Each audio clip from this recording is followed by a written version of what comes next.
হওয়ার একটি কারণ এটিও। বেনামাজি বেশি হওয়ার ৬ নম্বর কারণ হচ্ছে যে ইন্ডিয়া, বাংলাদেশ, পাকিস্তানের সমাজে ফরজ, সুন্নত, নফলে কোনো পার্থক্য নেই। এতে ত্রুটি হচ্ছে বিদাতি আলেম সমাজের, যে তারা স্পষ্টভাবে বুঝিয়ে দেয়নি যে নামাজ, যে নামাজ না পড়লে মুসলিম থাকবে না, সেই নামাজ কোন নামাজ? সেটি হচ্ছে 17 রাকাত ফরজ নামাজ। দিনে রাতে 17 রাকাত নামাজ না পড়লে মুসলিম থাকবে না, এই কথা শেখানো হয়নি। সুন্নতের রাতে বা তার মর্যাদা কেমন সেটা স্পষ্টভাবে বোঝানো হয়নি। বেতর কেমন আর বাকি নফলগুলি কেমন বোঝানো হয়নি। যার ফলে যারা নামাজি তারা 17 রাকাত সারাদিনে নয়, শুধু এশার নামাজেই 17 রাকাত প্রচলিত হানাফি মযহাবে। আছেন না এখানে আমাদের একজন আলেম ভাই আছেন, দেওবন্দ ফারিক, ঠিক না? হানাফি মযহাবের প্রচলিত হানাফি মযহাব। আমি বলছি না যে ইমাম আবু হানিফা রাহমাতুল্লাহির মযহাব, কারণ ইমাম আবু হানিফা রাহমাতুল্লাহির মযহাব নেই বাস্তবে আজকের হানাফি সমাজে। বিকৃত হানাফি মযহাব। এই বিকৃত হানাফি মযহাবে 17 রাকাত নামাজ কিসের? শুধু এশার নামাজ। অথচ আল্লাহ পাক কতটা ফরজ করেছেন? 4 রাকাত ফরজ করেছেন।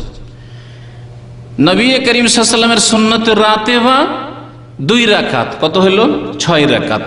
বেতর যা পড়লে আল্লাহর কাছে মুক্তি পেয়ে যাবে মাত্র 1 রাকাত। তাহলে কত রাকাত হলো? 7 রাকাত নামাজ আপনার কাছ থেকে দাবি। তাতেও যদি 4 পড়ে নাই তাহলে মুসলিম থেকে যাবে, তার ইসলামকে টিকিয়ে রেখে দেবে সে, আমি মুসলিম আছি। কিছু গুনাহ হবে ভেতরে, সুন্নতের রাতে বা ছাড়বে, বহু নেকি থেকে মাহরুম বঞ্চিত থাকবে, কিন্তু সে তার ইসলামকে টিকিয়ে নিল 4 রাকাত নামাজের মাধ্যমে। এইভাবে শেখানো হয়নি। এইভাবে যদি শেখানো হইতো যে বাবা তোমরা শোনো হে মুসলিম সমাজ, তোমাদের যদি এশার নামাজে 4 রাকাত ফরজ পড়ো তাহলে মুসলিম হয়ে গেলে, তুমি 1 রাকাত বেতর পড়ো গুনাহ থেকে মুক্ত হয়ে গেলে, 2 রাকাত সুন্নাত পড়ো একটা বড় ফজিলত পেয়ে গেলে। নফলের কোনো টাইম টেবিল নেই। নফল মানে অতিরিক্ত। অতিরিক্ত আল্লাহ পাক আপনার কাছ থেকে তলব করেননি, নবী করিম সাল্লাল্লাহু আলাইহি সাল্লাম তলব করেননি। এখানে আরেকটি কথা বলে দিচ্ছি, নবী করিম সাল্লাল্লাহু আলাইহি সাল্লাম থেকে সারা দিন রাতে 24 ঘন্টায় 40 রাকাত নামাজের বেশি কেউ প্রমাণ করতে পারবে না। শুনে রাখেন, নবী করিম সাল্লাল্লাহু আলাইহি সাল্লাম সারা দিন রাতে 5 ওয়াক্ত নামাজ, তার সাথে অতিরিক্ত তাহাজ্জুদ সহ 40 রাকাতের বেশি নবী করিম সাল্লাল্লাহু আলাইহি ওয়াসাল্লাম সারা জিন্দেগিতে কখনো নামাজ পড়েন। আর শুধু এশার নামাজে কত রাকাত চাপিয়ে দিলেন? 17 রাকাত চাপিয়ে দিলেন।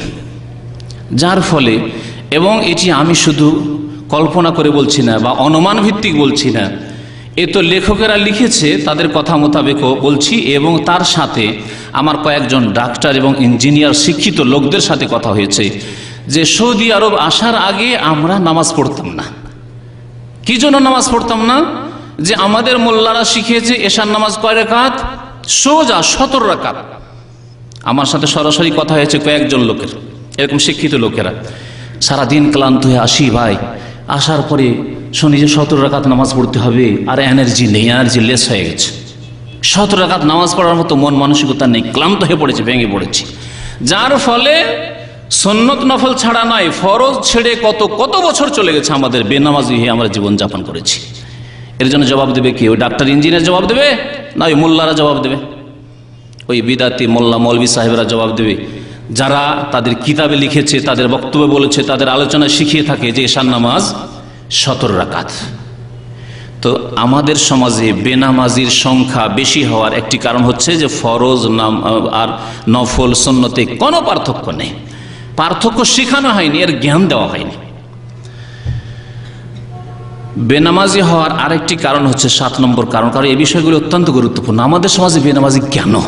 তাহলে আপনার বাড়িতে, হ্যাঁ, আপনার শ্বশুর বাড়িতে, আপনার মামাদের বাড়িতে, আপনারা চাচা খালা ফুফু এদের বাড়িতে বেনামাজি কেন? তো বেনামাজি হওয়ার রোগগুলি দূর করেন, এই রোগগুলি বোঝান তাদেরকে, এই বিষয়গুলি তুলে ধরেন যে কমপক্ষে মুসলিম হয়ে বাঁচতে চাও না? হ্যাঁ, মুসলিম তো আমি আছি।